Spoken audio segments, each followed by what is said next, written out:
Britney Spears' comeback performance. According to the New York Times, it was MTV's idea and Spears' label was understandably against it.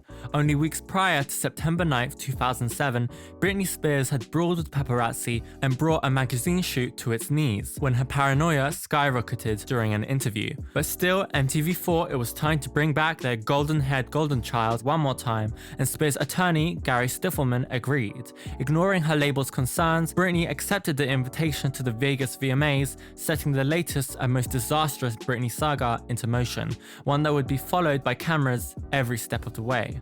On August the 15th, less than a day after rumors of a comeback performance hit the web, X17, that paparazzi company, spotted its biggest cash cow walking into Beverly Hills Tower Hotel, with a new man by her side, Criss Angel, magician and musician.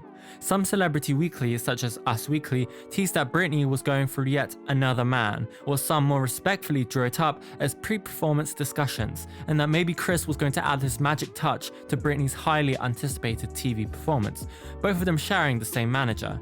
Whatever it was, they would be seen again the next night, causing the blogs to go into overdrive. Over the next 2 weeks, Britney was seen at various studios, clubs, obviously, and out and about with Criss and an army of choreographers. People started to wonder what Britney was up to.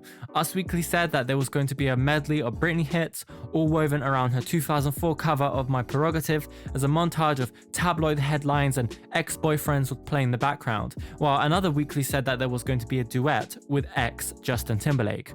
Totally false, an alleged source from Britney's camp would fire back.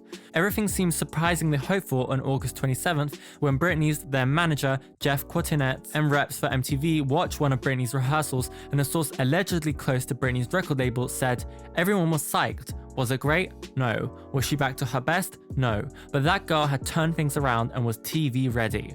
That is, until she arrived in Vegas." The first sign of what was to come happened on the 31st of August, when Britney was supposed to appear at the opening of DJ AM's new Vegas club, Lax. To make sure everything went as planned, Britney had been booked and prepped a month prior to the club's premiere night.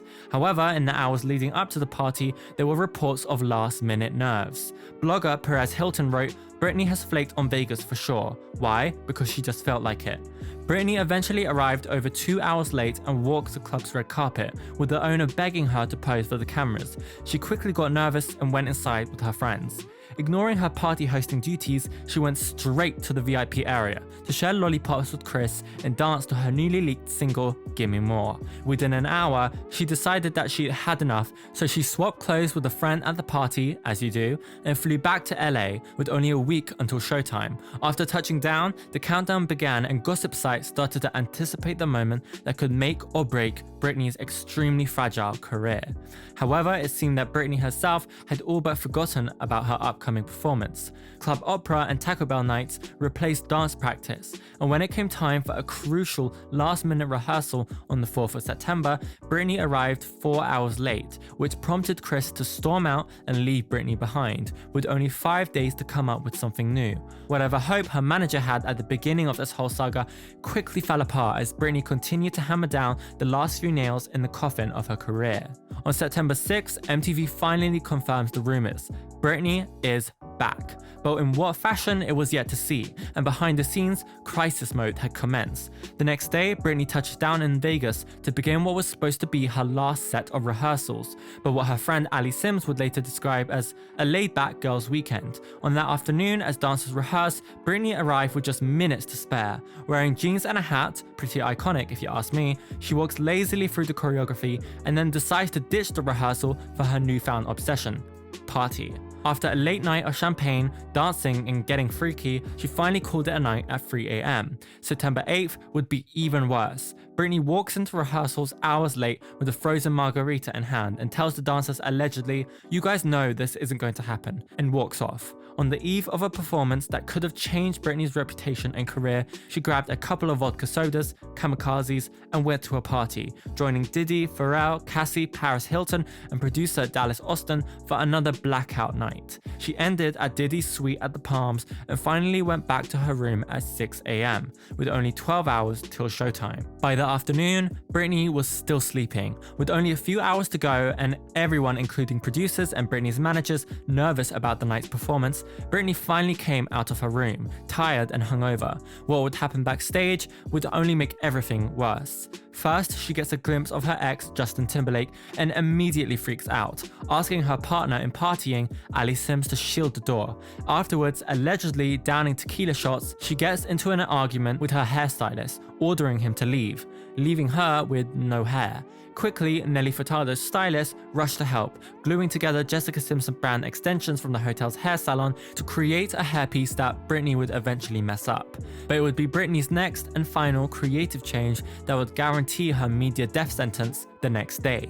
Weeks prior, Britney had been given a form-flattering corset from Dita Von Teese's stylist, Trish Somerville, that she was going to use on the night. However, with only minutes to spare, Britney changed her mind and deemed the corset not enough. She walks out into a sequined bra and hot pants and, well, I think you know what happens next. Reportedly, she walked back from the stage unknowing to what an audience of millions had just witnessed until she saw herself on a monitor. Oh my god, I look like a fat pig, I look like a fat pig. She ran to her dressing room, crying and shaking, and the media pylon started to begin. Sarah Silverman was the first of Britney's assassins, taking aim at the train wreck of what just happened. Images of the audience would be shown across the nation. 50 Cent, speechless. Rihanna, laughing. Diddy, bowing his head. And it only got worse, as Britney went to do what had become her survival instinct. Party. She descended onto Vegas with her brother Brian and eventually capped her night out at 3 a.m. underwear free. But not even a crotch shot could distract the world from what it just bore witness. She was awful. I have no words. You know those things that you put batteries in and they just vacuum the floor without anyone touching them? That's what I think of Britney Spears.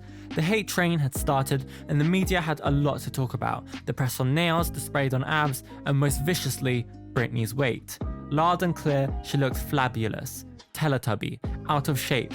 The bulging belly she was flaunting was so not hot.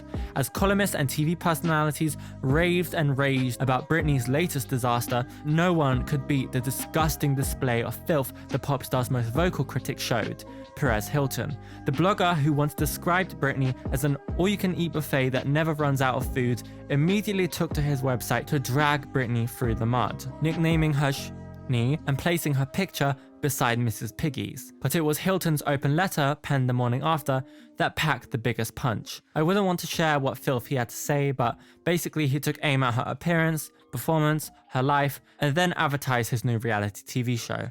Only hours later, Perez would receive an unexpected response. Her husband turned out to be a user, a cheater, and now she's going through a custody battle. All you people care about is readers and making money off of her. She's a human!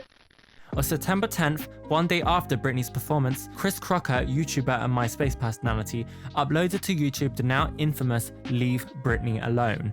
His video would rake in millions of hits before the week was over, and for a while he replaced Britney as the media's biggest punching bag, going on to have his own 15 minutes of fame. However, it seems his idol wasn't so impressed. As an alleged friend who would go on to tell Us Weekly, Britney does not think Chris Crocker is funny. She thinks he's creepy and that his videos are an obvious attempt at fame. But out of the whole media circus, it seemed that the network that shot Britney to fame would gain the most out of her downfall, earning themselves an amazing 23% ratings increase over the previous year's show, all because of Britney. Shielding herself from a world so eager to mock her, Rolling Stone magazine would claim Britney would often ask her friends, "Was I terrible? Was it terrible?" But she knew the answer. And within a week of September 9th, 2007, gossip sites started reporting that Britney had been dumped by her management, her divorce lawyer, and possibly a judge, with new rumors coming out that Britney was likely to lose custody of her 2 kids. Perez Hilton excitedly scribbled, "Suicide watch." As one Britney saga ended, another was just getting started. All of this and more is why Britney's 2007 VMA performance is definitely one of the most iconic pop culture moments of all time. Do you think that the performance was truly terrible? How do you think Britney's life would have been affected if the performance went differently? Let me know in the comments down below, like the video, and subscribe if you're new. What are you fellas doing tonight? When you meet